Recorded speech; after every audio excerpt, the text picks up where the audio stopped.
So Lydia, Shelly, thank you so much for your time and your presence here this evening. Professor Dugdale, I'll turn to you first with our big question. What does living and dying in the time of COVID mean to you? Great, thank you, Justin, for that kind introduction. And I thank the organizers of tonight's event for the invitation to speak with you all. And I look forward to a robust discussion. So I'm a medical doctor. I'm a primary care doctor, and that means I am essentially a GP for aging patients. And that translates into many, many conversations with my patients over time about sort of most basically about their wishes with regard to technology at the end of life in the hospital, the do not resuscitate, the so-called DNR orders. But more profoundly, that translates into conversations with them about what it means to die well. And then in terms of what is wrapped up with dying well is living well. And I think the two are inextricably linked. So then when we sort of back up from end of life and move out into life, and we cast a vision for living well in order to die well, then we have to ask really serious questions about what do we mean by living well?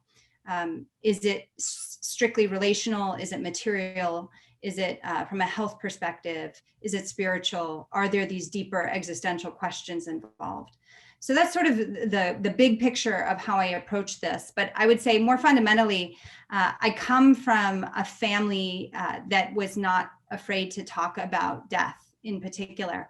My grandfather was a World War II veteran. He was shot down once, taken as prisoner of war. He had a second plane crash. At another time, he was in a prison camp for quite a while, forced marches, the whole nine. I often thought he had definitely many, many lives. And he lived until the age of 95. So he's this sort of extraordinary, larger than life guy who would not die.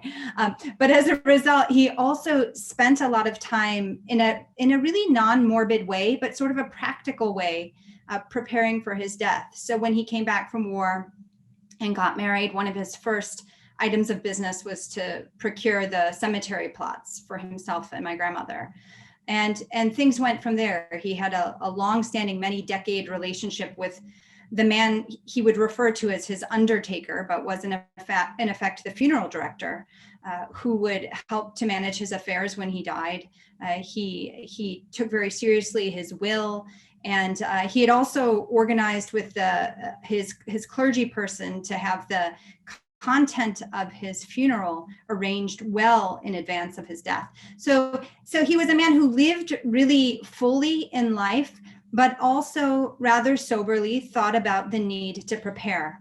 And that preparation for him ranged from everything very practical all the way through to the spiritual or the existential. So that was kind of the environment in which I was raised. And people often say, well, doctors doctors see death all the time. They must be very good at talking about it. But I think if you would poll any of the physicians who I'm sure are on this call, I'm sure there are others, many of us either feel ill-equipped ourselves or have colleagues who just don't do a great job or refuse to talk with their patients about dying and death. So being a physician doesn't necessarily default you into being able to have these conversations. I'll also say the great Yale, while we have a couple of Yale folks on this call, the great Yale physician, surgeon, writer, Sherwin Newland, in his book, How We Die, talks about how many people go into medicine in order to, in a sense, master death. So there's a fear or an apprehension about mortality that actually drives many people into medical practice. So I've seen all of that as true in my experience. But just to sort of circle back to this question of what does living and dying mean in the time of COVID, I'll say, and Justin, this is to echo what you said in your preamble, death is a fact. It's a reality. What death has meant in the last year, for me, living in New York City, has meant really seeing it a lot. whether that is the sirens that have been, especially in the early months, were nonstop. So for those of you who know Manhattan, it's noisy all the time, hustling and bustling. In March, April, and May, things were deserted. People had left the city. The streets were quiet. You could go out any time of day and be the only one on the streets, except for the ambulances. It was siren after siren after siren, constant reminder of sickness and death. And then there were the emergency rooms that were, full to overflowing.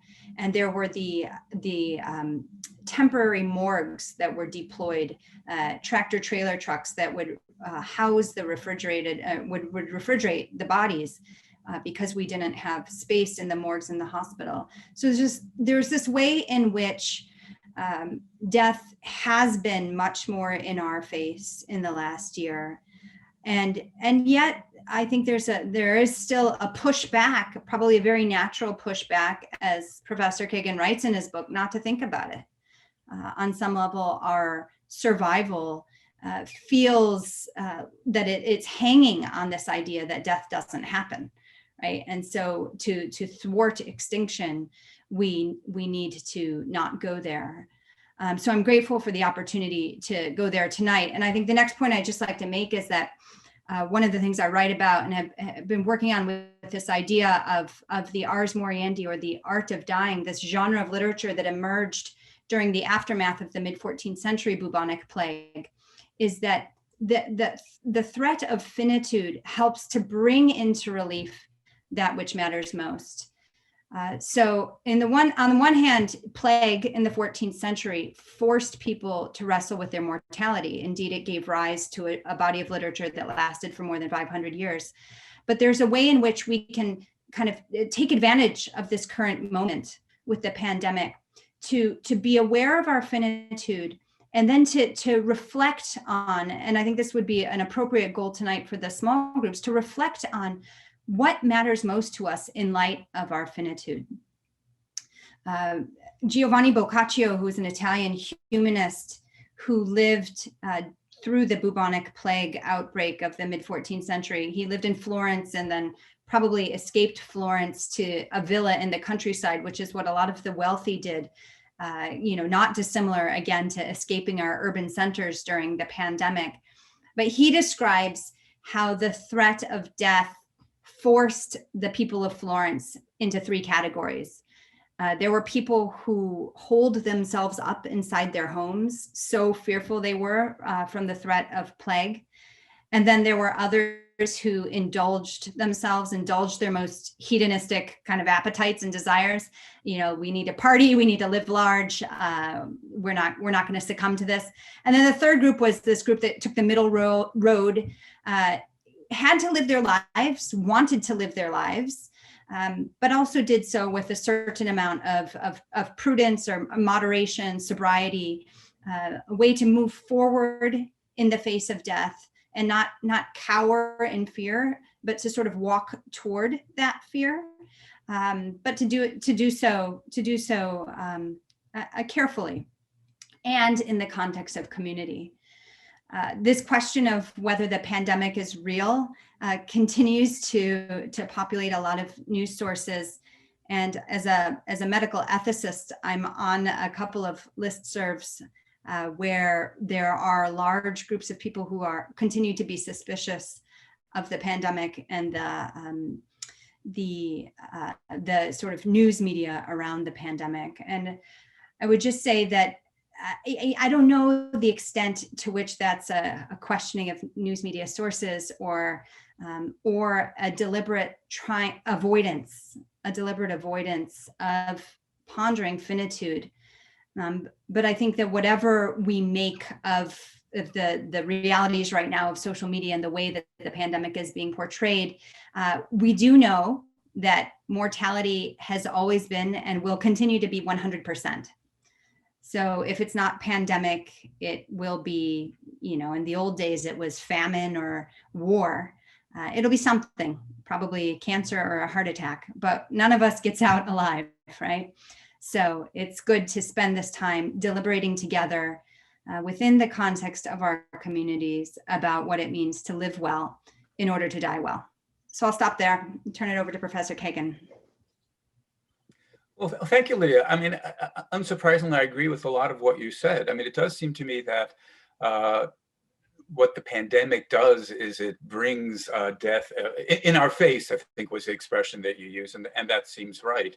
But I also think the point you said at the end is important to bear in mind.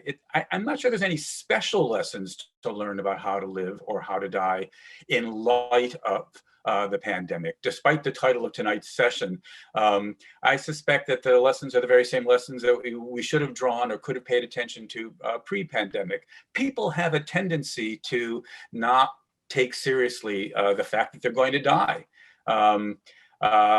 When I teach my class on death to my Yale undergraduates, I have them read Tolstoy's wonderful short novella, The Death of Ivan Ilyich, where what Tolstoy is trying to do is give a portrait of somebody who, he knew the syllogism, all men are mortal, Socrates is a man, Socrates is mortal, but he didn't think it applied to him. I suspect that Tolstoy thinks that that's true of all of us. And so one of the things I say to my students is, yeah, that's not very likely at all. But I do think it's probably true of a lot of us. We put death out of our mind, and it's important to face the fact. You use the language of our finitude. I use the language of just our mortality, the fact that we're going to die. Of course, one really important question, I'm not sure whether we'll get into it tonight or not, is, do we have good reason to believe that death is the end? Obviously, I imagine anybody attending tonight's session is aware of the great world traditions which say death is not the end. As it happens, I do believe the death of our body is the death of us. When my body goes, that will be the end of my existence. I don't believe in any kind of afterlife. There are interesting philosophical questions that we might or might not get into about are there the possibilities of uploading our minds onto computer systems, downloading them onto new blank bodies. Would that be survival or not? As a philosopher, I find these questions fascinating, but they're not really around the corner. So I don't think that these are issues that our generation, are going to be facing in real life. So I think when my body goes, that'll be it. I will cease to exist. And if we then ask, and what should that fact teach us about how to live? That's a question where I wonder whether or not Lydia and I will disagree. Franz Kafka, the great writer, says the meaning of life is that it ends. And that's a pretty bold claim, that if you really want to think about the crucial point about how to live your life, you'll extract that by thinking about the fact that we are mortal. And some of Lydia's language suggests something similar, living well in order to die well, as though the central thought here is dying well, and then we infer backwards, how do we need to live in order to do that? From my own perspective, I think, although dying well is important, as is any other chapter of our life, I wouldn't prioritize our death. I don't think that this is the secret to life, to focusing on how to manage to have a good death. And so if the question is, what does death teach us about how to live? My own view is almost nothing.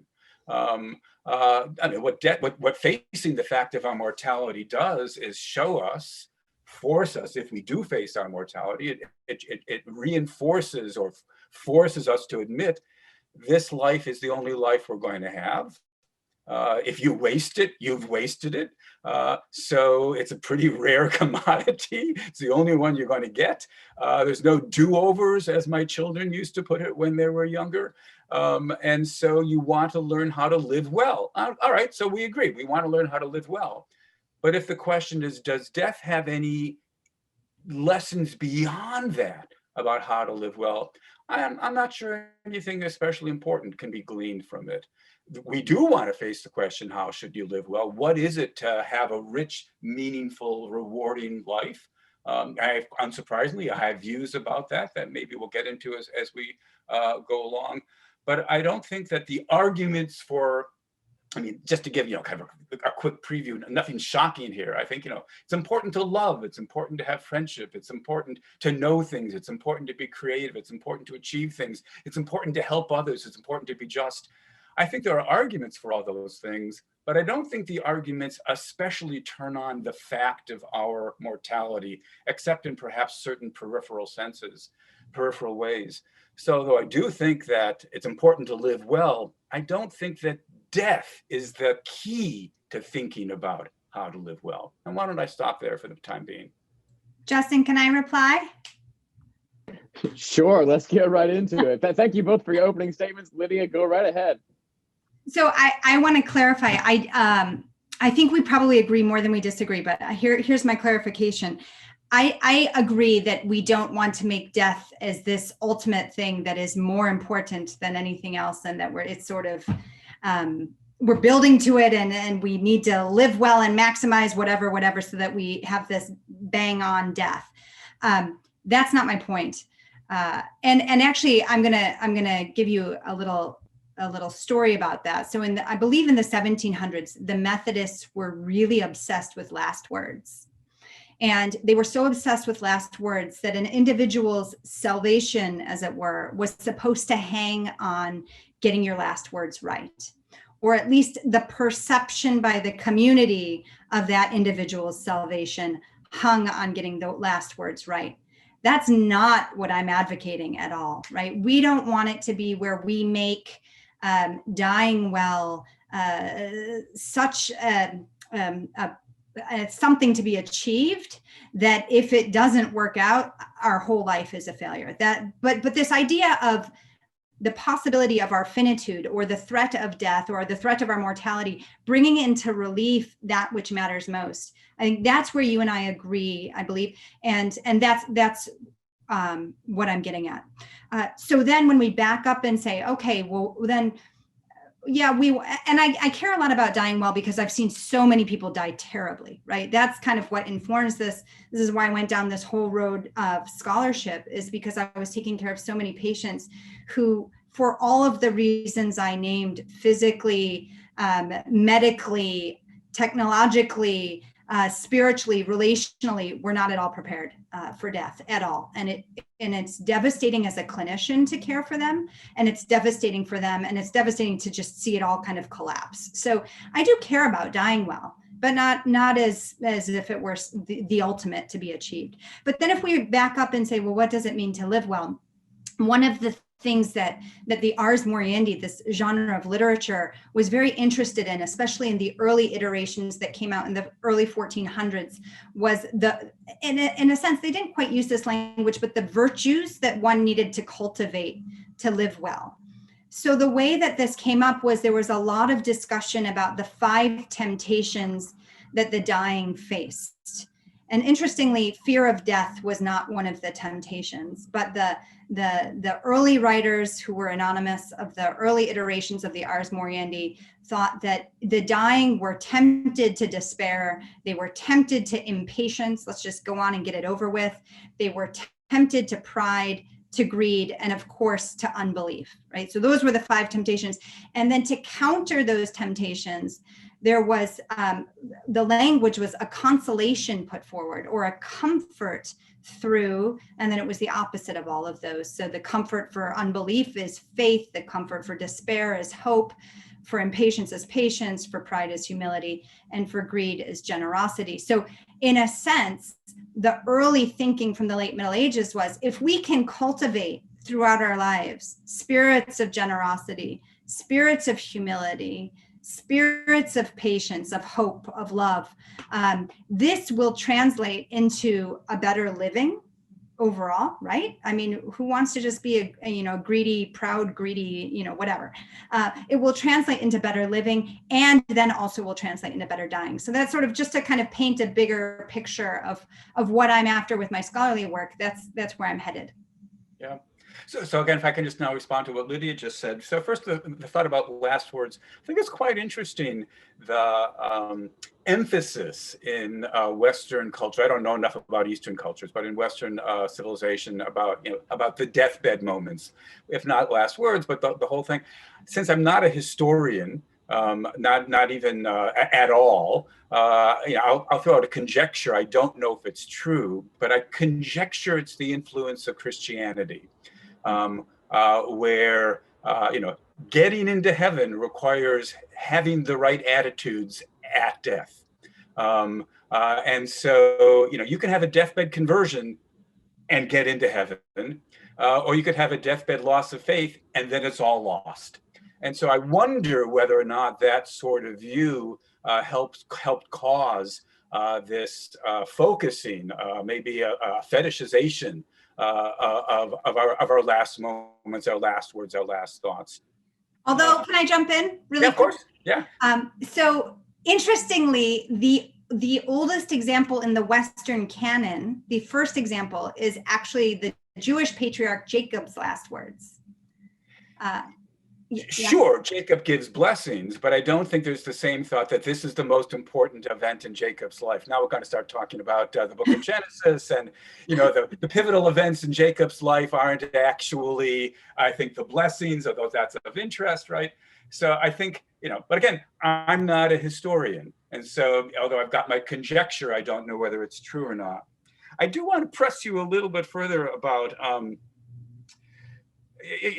you say you don't want to put too much emphasis on it. There are moments in your book, which I quite enjoyed. So to the audience, at better bookstores everywhere, there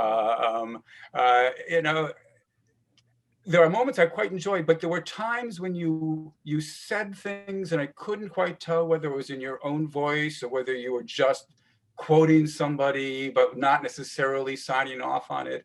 And there's a passage where you talk about, I no longer remember their names, two people whose job it was, if somebody died alone, they were to go into their houses and try to learn something about their identity so as to find next of kin or what have you. And in the course of talking about these people, you said, in effect, I'm paraphrasing, the lesson they learned was to live every day as though it was their last. Yeah. Well, that's a common enough sentiment. My view has always been, that's a horrible thought. You should, and I don't just blame Christianity on this, the same thought can be found in Judaism.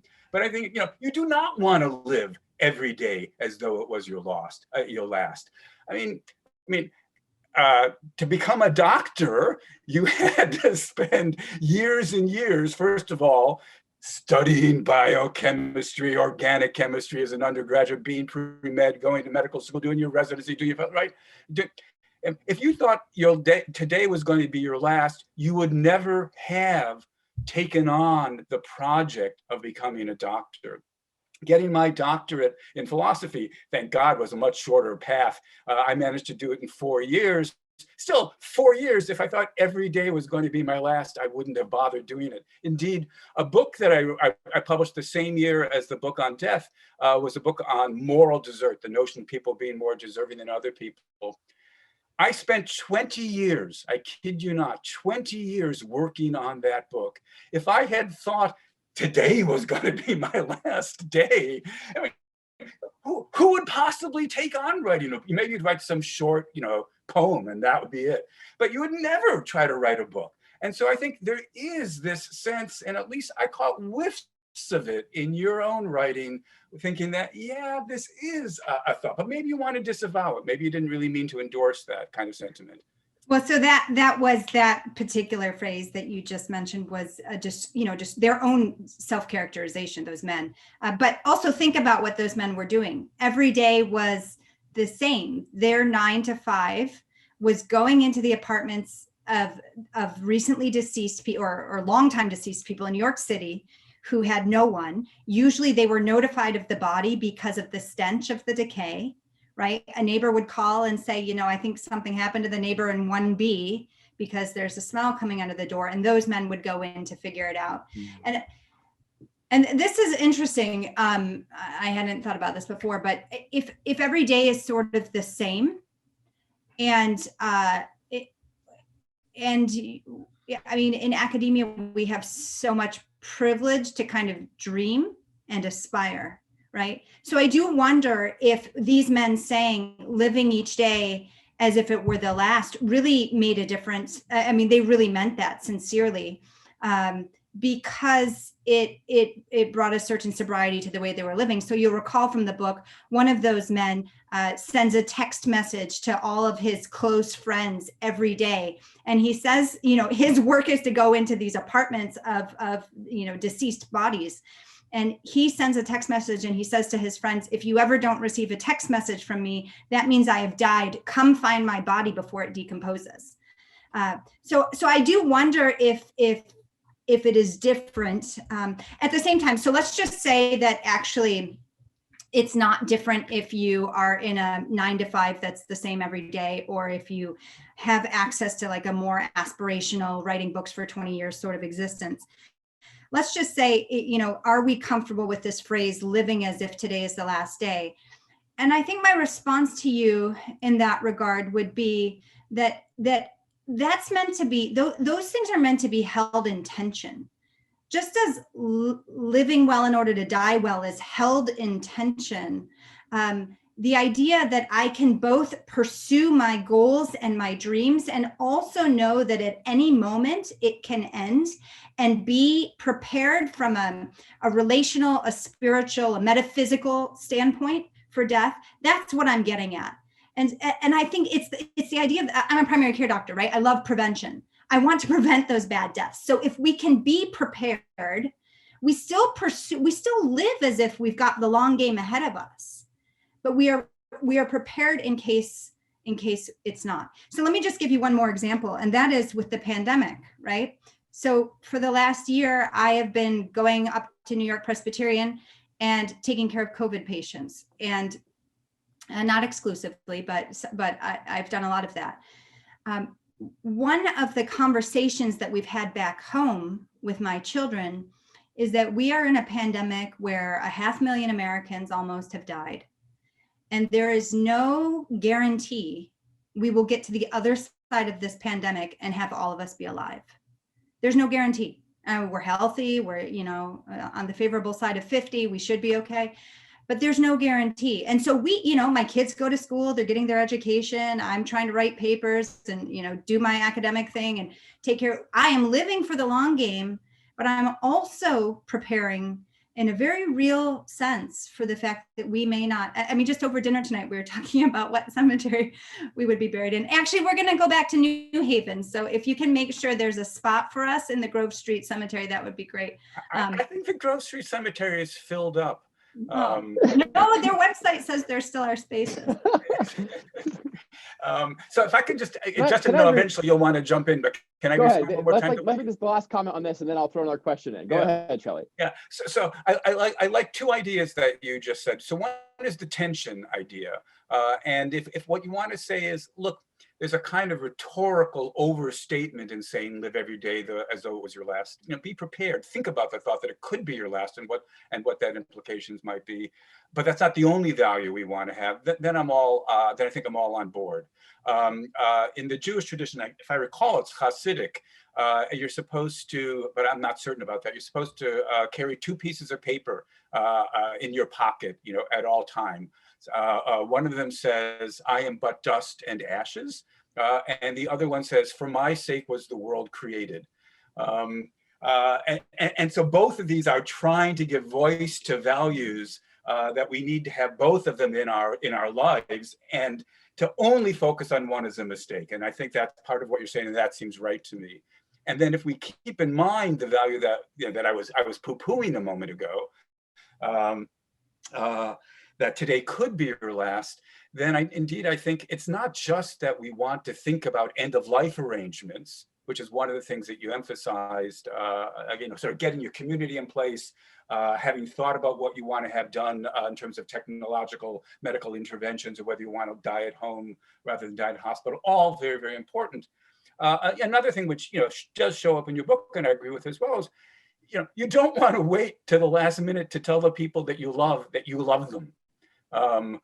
It is the case that under the pandemic, I have found myself more frequently in emails with long-standing friends saying things about how, I look back and I think about the role they played in shaping me, and how appreciative I am for that. And I wanted to express my gratitude and love to them for all that. And I do think that it's sad if it takes a pandemic to bring that thought to us. We should all try to do that more frequently.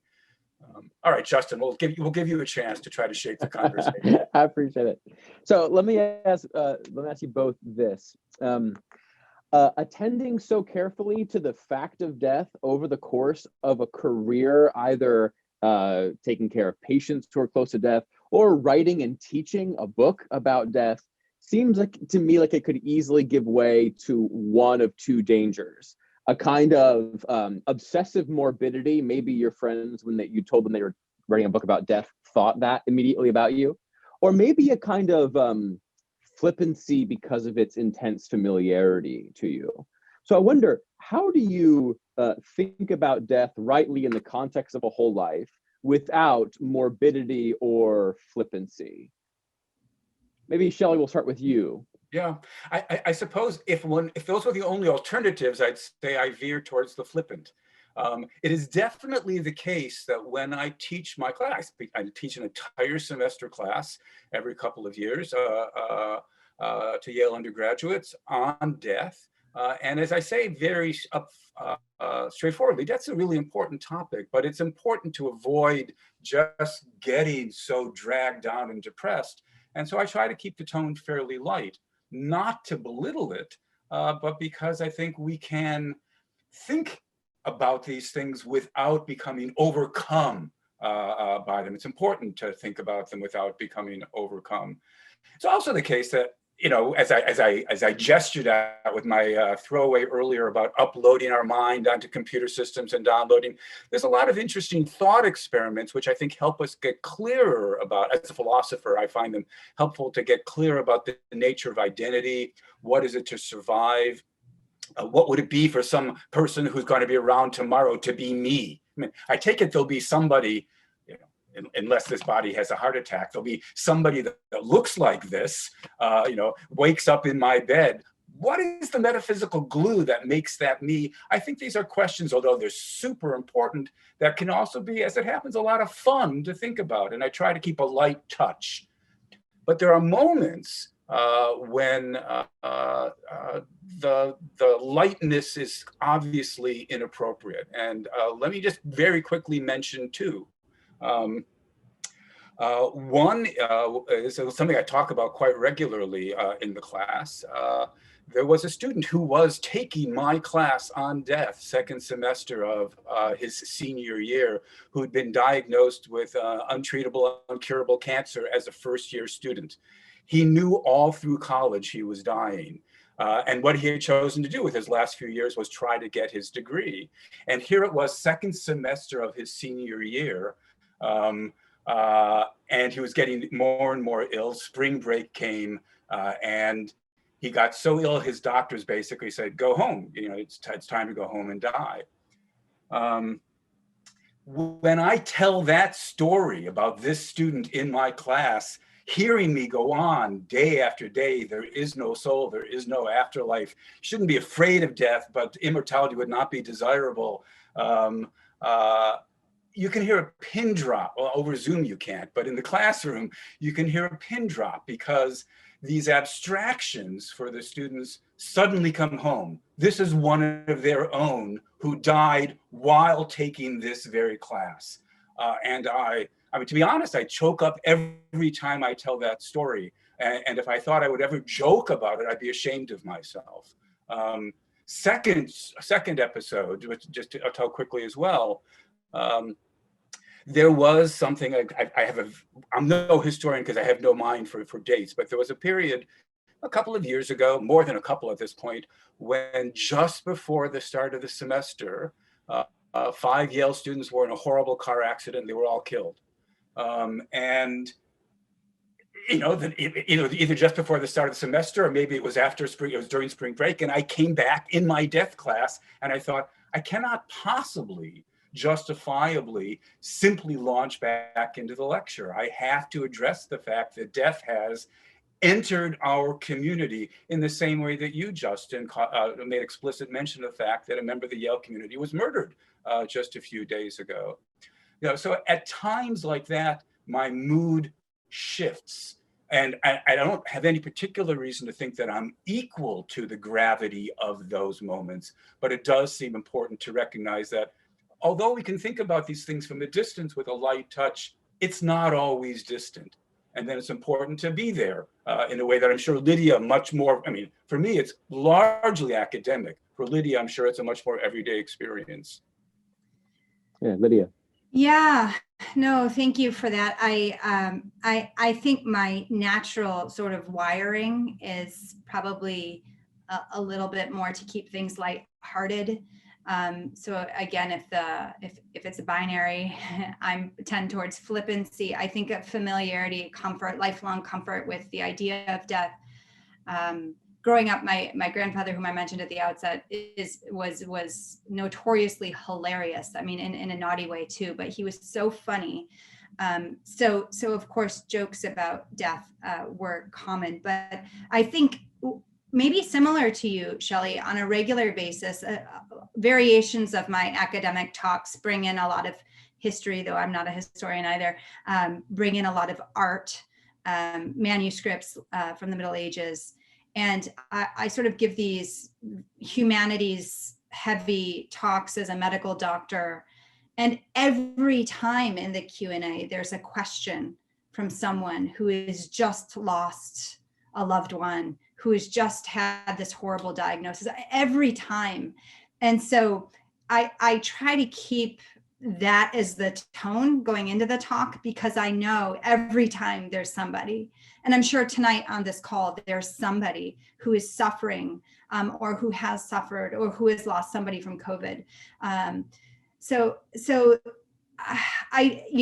almost a discipline for me to try to keep that front and center as I speak on these things, because when things become academic, it is easy to get into our sort of joking, entertaining the classroom kind of mindsets. And I think we need to guard against that, because the material really does demand sobriety, I think.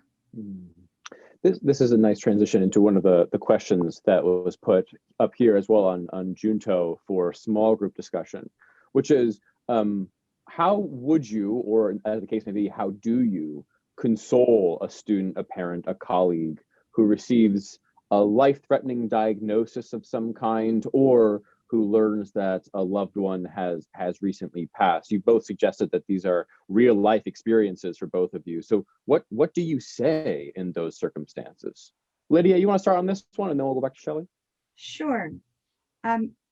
I usually just start by saying I'm sorry, and I just sit in silence. My patients who have suffered great loss will know that that's kind of my approach. Usually I hold their hand too. I think partly it comes from having read so much in the preparation for death and the death literature that people they cringe at anything trite being said. Yeah. And because I'm never really sure what will be perceived as trite in that moment, I can give an expression of sorrow and then just sit. There are times that people want to engage, and they will demand why.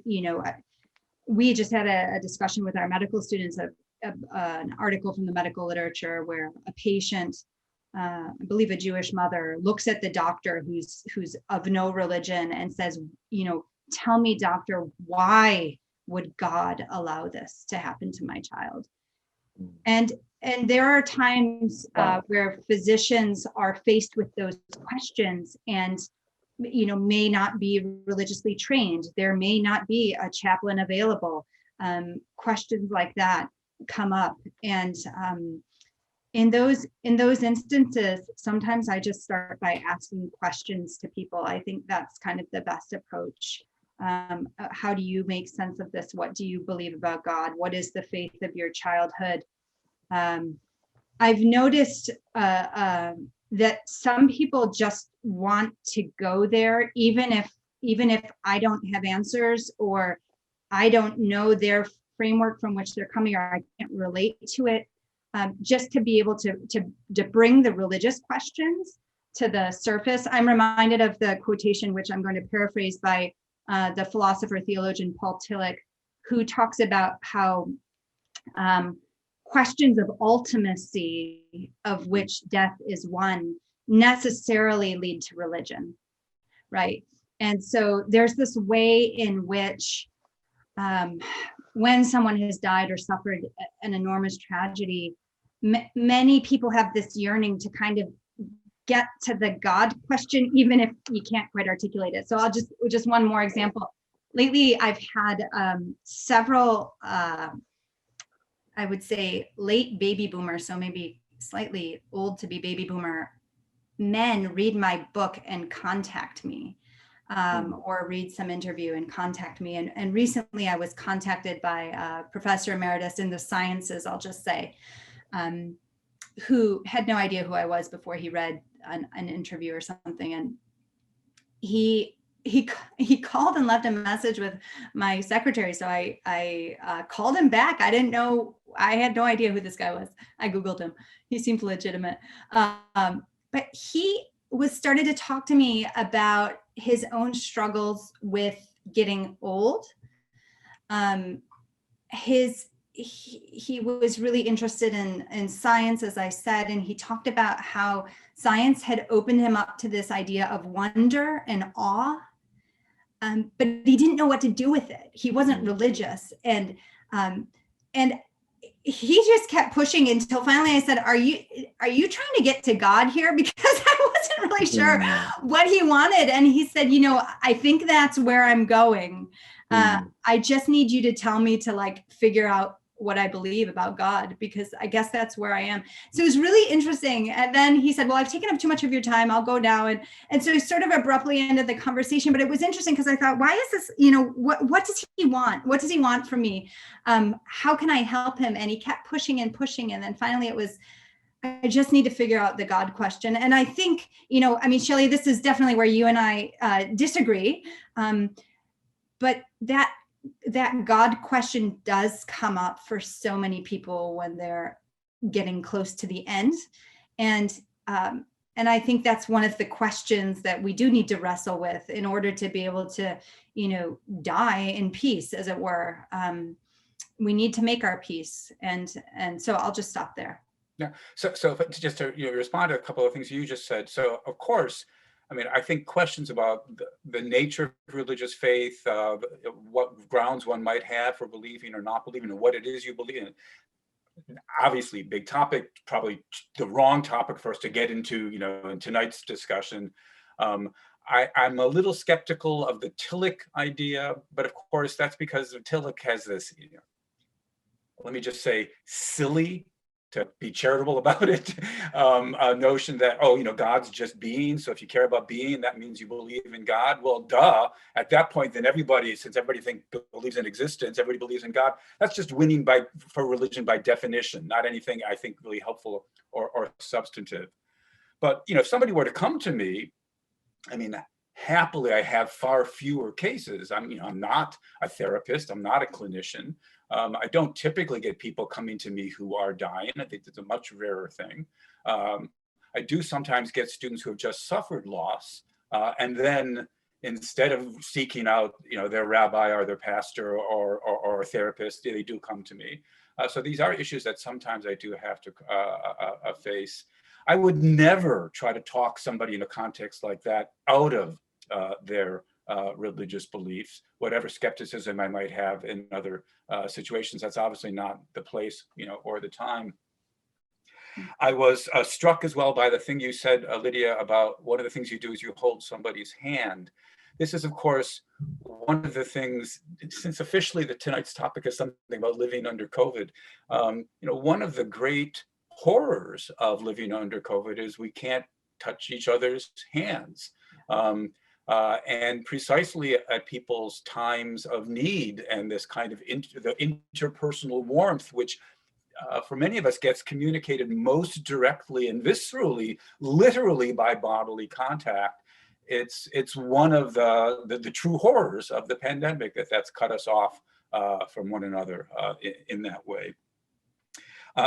Two other just quick remarks. One is, on the occasion when the Yale students had died in that horrible car accident, and I'm coming in the first class day after that and trying to figure out what to say about it. One of the things I said, now this was not, as far as I knew, none of my students were directly friends, or they probably were friends of friends, was that I hoped that the students had lived lives in which they could have taken some pride. This is back to the notion of living well. And although earlier I was emphasizing the importance of not just thinking that acting as though your day is your last day so that you'll take on long-term projects, it's also the case that you don't just live a life all future oriented. You've accomplished things as you are going along. You have relationships. You were kind to your siblings. You were rude to the person who was serving you lunch or what have you. And I hoped that these students had lived lives in which they could look back. Presumably they didn't have the time to do it, but had lived the kinds of lives that would have allowed them to take pride. And as I said as well then to the students there, I hope that with the passing of time, the memory of, if they knew these people and of the family members of these people, the memories would not just be painful ones, but they'd be mixed with, joy and pleasure at recalling what the place they'd had in their lives. Mm-hmm. That's beautiful. Yeah. I've got one more question for each of you, tailored specifically to your disciplinary vocations, and then we're going to move to audience Q&A. So let's start with Lydia.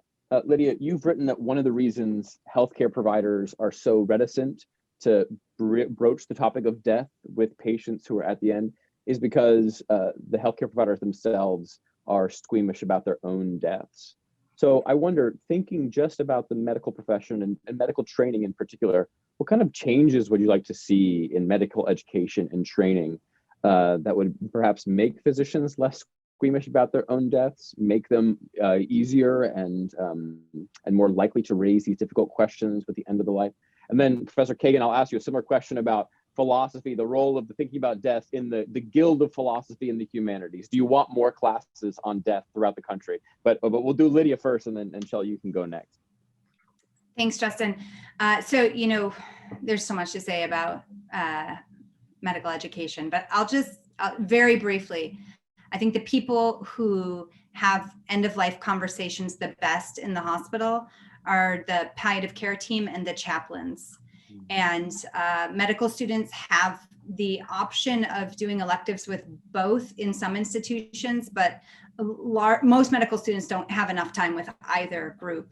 And if there were a requirement for all medical students to make rounds with the chaplains in particular, because they have to have the versatility of walking into a room, and the chaplains are the ones at every death, at every near death, withdrawal of life support. Palliative care may or may not be there, depending. So the chaplains are really seeing death and then having to have these conversations across difference, perhaps with someone whose religion differs from theirs or no religion, et cetera, right? So how do you make meaning out of tragedy when there's so much difference? I think if all medical students did a rotation with the chaplains, they'd be much better equipped. Can I actually say something about that? I mean, before you ask me your yeah, go right ahead. That's great. Which is so. Lydia and I have turned out to agree about a lot of stuff, and so I will correct that by being mean. One of the things that I assigned to my students in the class on death, my undergraduates, is an essay by a moral philosopher named Richard Brandt, no longer alive. It's an essay on suicide, on the ethics and rationality of suicide. And there's a footnote that I just love, where he says, it's a fact that when end-of-life questions come, people typically turn to their doctors, because who else are you going to turn to? And he says, this is remarkable when you consider the fact that for all practical purposes, doctors are people who stopped learning about anything other than science after high school.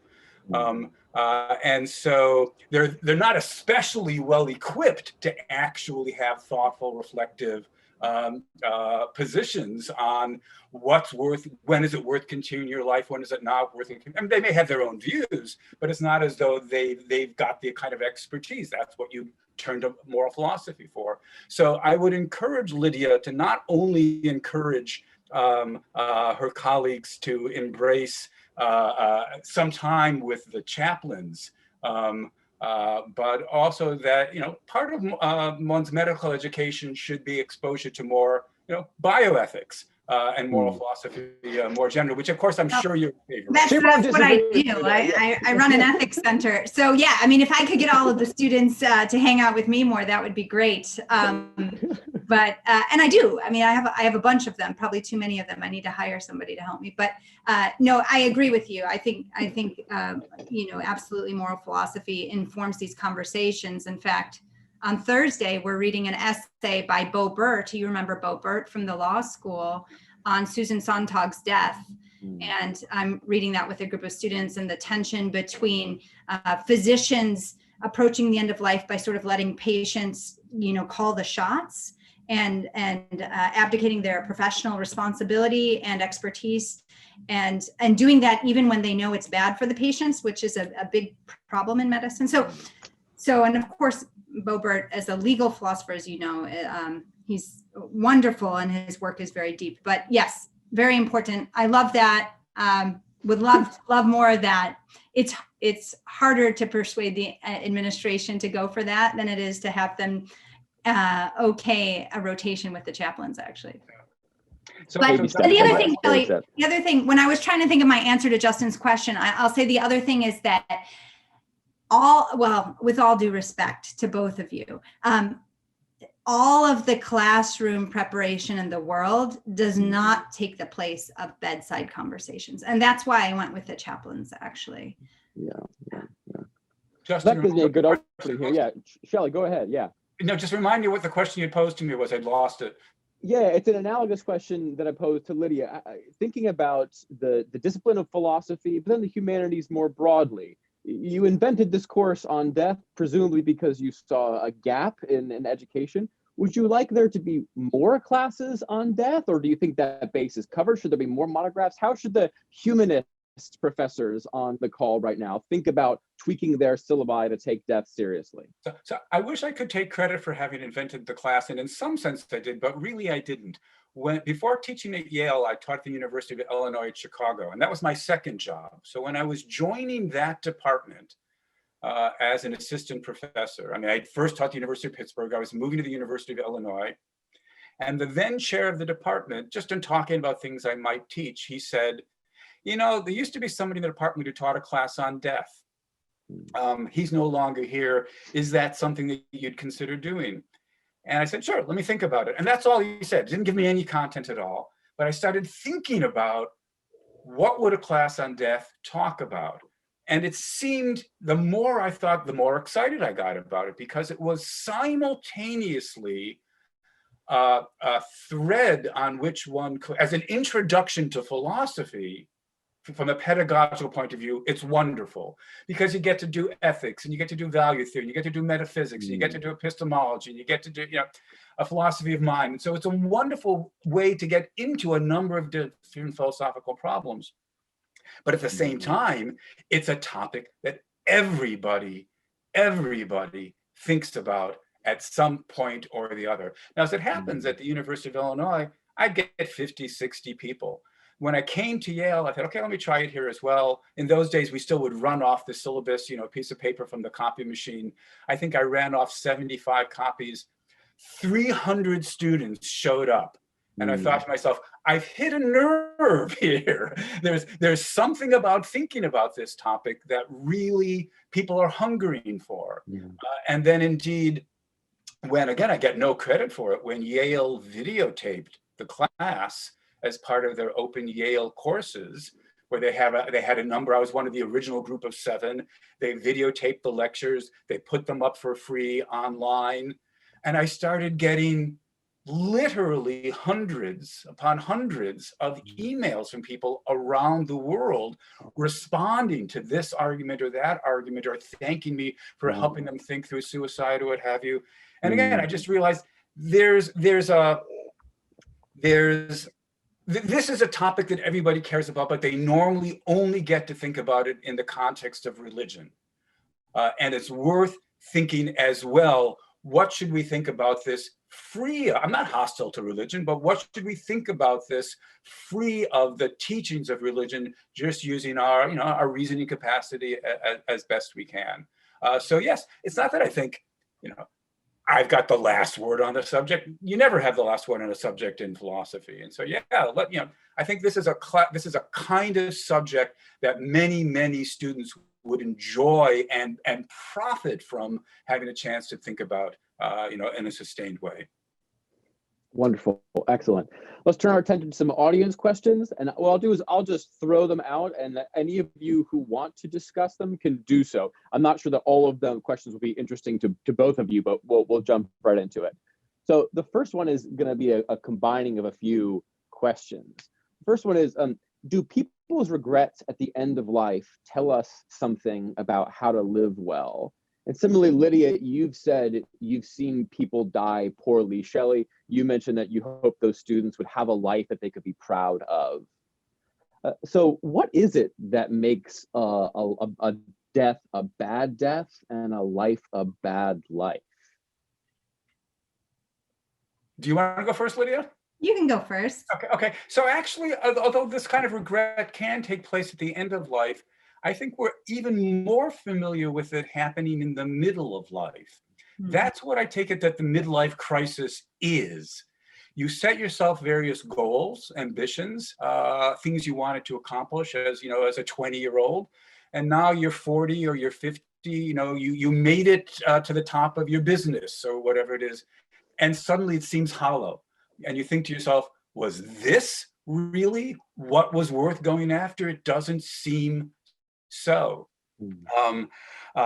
Happily, if that happens to you at 40, since it's not literally, there are some things it's too late to do over at that point, or to try again. But you still, if you're lucky, you'll still have decades ahead of you, and so you can reevaluate. That's not answering. I'm not here trying to answer then the question, what is it that is worth going after in life? Although I rattled off a quick list, at the start of our discussion. But I think so in addition to this class on death, I actually have a companion class, which I call life. And for obvious reasons, I just couldn't resist. For many years, I thought someday I'll teach a class called life. I didn't know what I'd want to do with it, but I knew I had to teach a class with that name. And precisely what I do in that class is ask the questions. So what's worth going after? We all give lip service to the importance of love, but what is love? And why is that a worthwhile thing to have in your life? What's so important about friendship?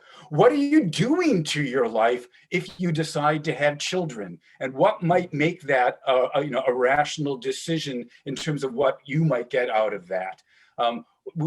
Yale students, of course, are ambitious and they want to accomplish things with their life. Well, what is a kind of accomplishment that makes your life worth having done something with your life? So I think these are the sorts of questions that ideally you don't just start thinking about on your deathbed. You don't wake up one morning when you're 50 and realize you blew it. You think about when you're 20. And so in fact, more important than the class on death, people should have the class on life, so that these 20-year-olds on the cusp of putting their lives together would have thought hard about what do they want to do with that life. Do you have as much interest in the course on life as you have in the course on death? It varies. Actually, the first time I taught the class on life, I think I had 400 students. I've taught it a couple of times since then, and the enrollments have dropped. Maybe they were disappointed in what I had to say about it. But actually, among anonymous student evaluations, I've occasionally gotten people saying things like, yeah, it's true that Shelly's death class is his signature class, the one he's known for. But the class on life is the one you should prioritize taking. So at least some students see it that way. It's the Ars Moriendi, Shelly. Justin, I'm probably overthinking the question because I always do that. But when I think about regret expressed as someone is dying, that's so tied to the individual's experiences. And many times as someone is dying, it's difficult to articulate the fullness of the regret. So I like the idea of living the examined life where you're sort of constantly taking stock of where things stand and what might need to shift in light of that. So I mean, yeah, I think the answer is yes. Yeah. Regret can certainly help us think about living well. And if you can have a conversation with someone who's dying, who is expressing remorse about something, and get to the core of what that is, that might be, you know, enormously illuminating for you as an individual. I did resuscitate a woman once, and I went to check on her the next day. And she said to me, you know, I really wish you wouldn't have resuscitated me. And that was a curious experience, because we think usually people are so happy to be alive, and she, you know, but this was not something she was happy about. So there's a way in which near-death experiences, or, you know, death and resuscitative experiences do sort of change, they're game changers for people. And we've all had people who've received terrible diagnoses and then gone ahead to sort of rethink their lives also. But again, part of this conversation is doing this work kind of on a regular basis. I think that's where we can see the most benefit.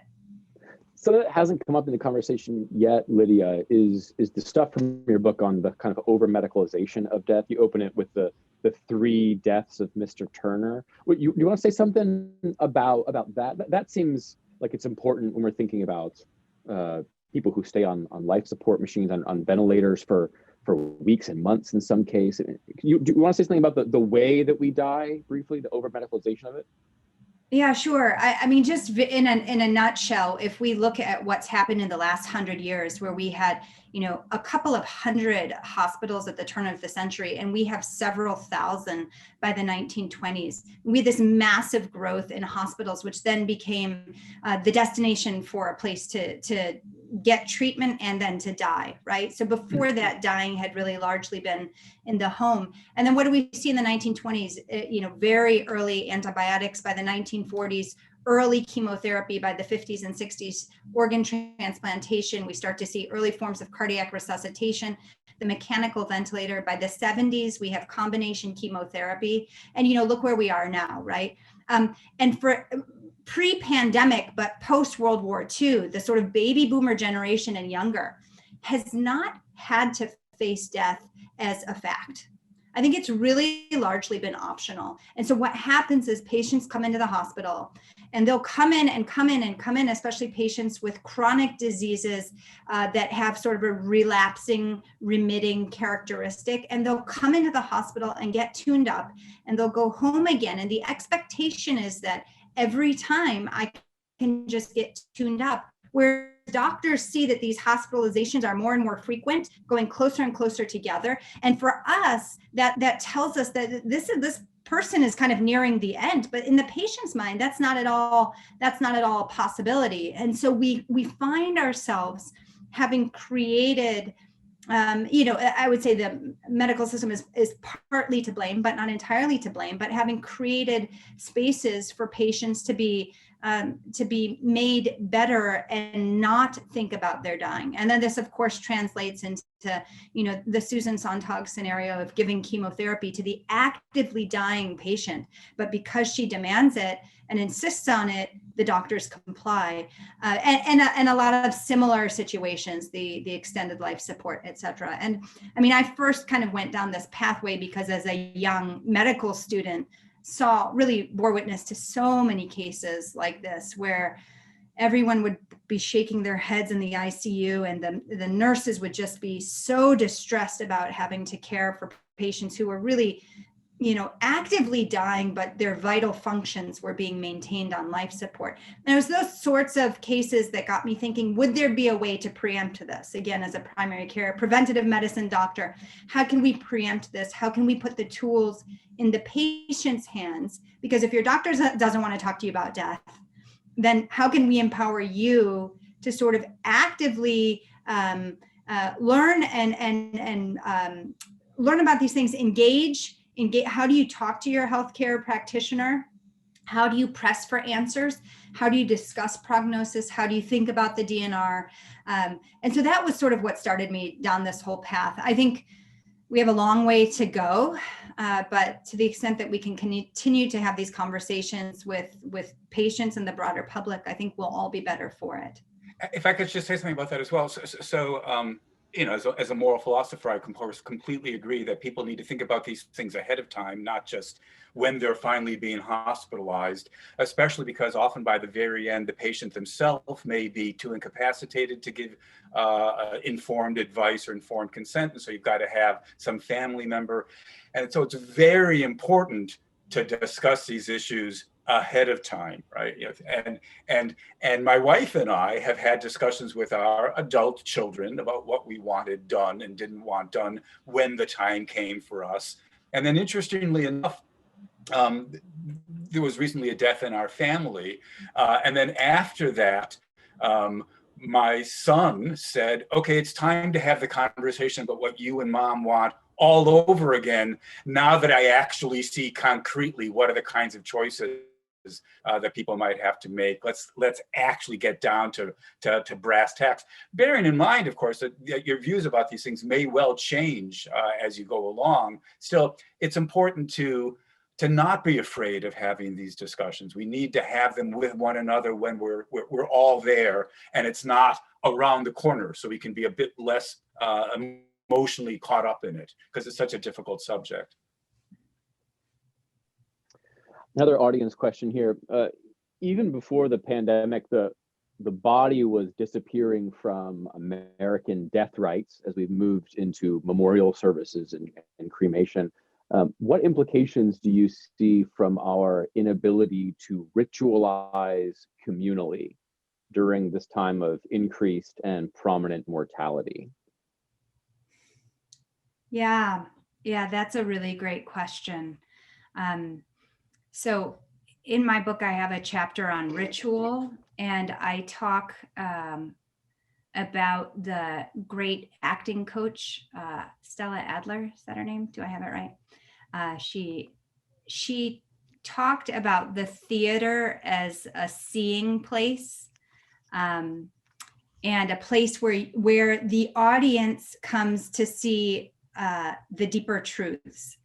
And I talk about how ritual helps us see the deeper meaning behind things. Ritual also helps us navigate uncharted waters, right? It provides very clear guidance during uncertain or tumultuous times, but it also helps us see what is more significant. And actually in that chapter, I talk quite a bit, partly because this was it really impressed me when I was reading about different death rituals. But talk about the presence of the body. And one of the ideas that there's someone who says, who describes ritual, and he says that just as you wouldn't go to a wedding without the bride and groom, you wouldn't go, I mean, for millennia, you wouldn't go to a funeral without the body. I mean, in a sense, that is the last visible presence of that person in the context of community prior to being escorted to its final rest. And so I think there's something really deep about the body and the presence of the body in the context of the community. And what that means for us as you know, bodies ourselves, embodied beings. And we'll, you know, how much is lost? So much is lost through this pandemic, for sure. I think grief is getting really complicated when communities can't mourn collectively and certainly can't be near the body. It's enormously complicated. And I'll just echo what Shelly said earlier, that I think the greatest tragedy from this pandemic is people dying alone. I think that is the greatest tragedy. And I'm hopeful that most institutions will reverse that if there's another wave, so that people don't have to die alone. But I do think that that's an enormous loss that we will suffer corporately. I'm curious about something you just said, Lydia. This isn't in your expertise as a medical practitioner, but just your remark about the visible presence of the body. Are you inclined to think that, literally seeing the deceased, having an open coffin is an important? Are you inclined to think that's an important thing? No, but I think that there's something very symbolic about having a casket there. That is housing the body. Shelly, I have to say I'm Jewish on this perspective. Give me the simple pine coffin and bury me in less than 24 hours. That's sort of my perspective. But to the extent that people can accompany my coffin to its final rest, I think it's just, there's something so beautiful about that. And this is not, look, I get that funerals and burials are so expensive, and many people are opting for cremation as a matter of pragmatism. This is not to disparage any of that. It's complicated and expensive. But I do think in thinking about the symbol of the body, I think there's something very rich. So what is that truth worth seeing? What is it that we want? What does it mean? And I'm no expert on that, but I do think having the body even displayed, wrapped in cloths or in a pine coffin or a simple coffin, I think there's something, or elaborate coffin. Yeah, there's something about that. Furthermore, again, with the Jewish tradition, as you know, the mourners shovel dirt onto the coffin as a kind of just forcing you to face, I am burying this person that I loved. Yeah. So I do think that serves a kind of, it's an important psychological function to work our way through. Yeah. I want to give each of you maybe 45 seconds each to frame the discussion groups that are going to happen for those on the call from here, and maybe say some concluding words. So what do you want the takeaways for the audience from your own comments to be from this conversation in general, and some questions you think might be fruitful for discussion in addition to the ones that we already have on the handout? So any of you want to go first, and that will be the conclusion of this. I'll give it over to Vicky, and we'll Lydia, please go first. Okay, I'll go first. All right. So, the thesis, living well in order to die well, not making too much of dying well, but making enough of it. Tension. Here are the three questions. Have you thought about the medical stuff? And if not, have that conversation. And in fact, I wrote an article in Stat News, this medical outlet, making the case for having end-of-life conversations with our family members every Black Friday. So, if Black Friday is the day we all go shopping, and I don't, but like reinvent yourself, new wardrobe, you're thinking about living well. Why don't you also, while you're home for Thanksgiving, think about dying well and have that conversation about the DNR orders, etc., with your family? So that's the first question. Second question is relationships. I had somebody ask me once in a talk, I know who I want to be at my deathbed, but I really can't stand the people. And so can I just wait until the end to invest in those relationships? And of course, that's silly, right? I mean, who knows when the end is? Maybe it's tomorrow. So if we invest now in the relationships that matter to us, not only will we die with a richer community context, but we'll live much more richly. And so healthcare, DNR orders, family, relationships. And then finally, I do think I'm putting the God question on the table. Like, I know this is New York City Roundtable, and most New Yorkers don't believe in God, but I think it is worth putting out there because I keep getting phone calls from people who want to talk about it. And does God make any sense? Or do these questions of ultimacy, do they make any sense? Or are we content to dismiss them? And I think if you're content to dismiss them and you're at a place of peace on that one, can I say God bless you? All right. But I think that the God question has to be on the table. Yes, I don't know what the takeaway of anything I've said should be, but I just find myself wanting to react to what Lydia just said, which is, it feels like a false dichotomy. Either we talk God talk, or we dismiss questions of ultimate value and meaning as kind of silly and pointless and meaningless. No, that's exactly wrong. That's how people who think that the only way to get a handle on these things is through religion. And again, I'm not at all hostile to religion, but I think it's a mistake to think that the only way to get a handle and the only way to work our way through these questions, the only way to think sensibly about these questions is under a religious context. In my classes, I talk about right and wrong. I talk about how to live. I talk about our obligations to others. I talk about what it is to have a meaningful life, and to the extent to which that meaningful life involves, being there for other people, and and finding the right balance between yourself and others. I take it these are questions about ultimate value and ultimate reasons, and what's it all about. But I think we can have these discussions outside of religious framing. So although some people will find it helpful to have a religious framing, we shouldn't think that's where you must go in order to have a serious discussion about these ultimate questions. Shelly, Lydia, thank you so much for your time, for your expertise, and most of all for the work that you're doing in your lives. Thank you so very much for that.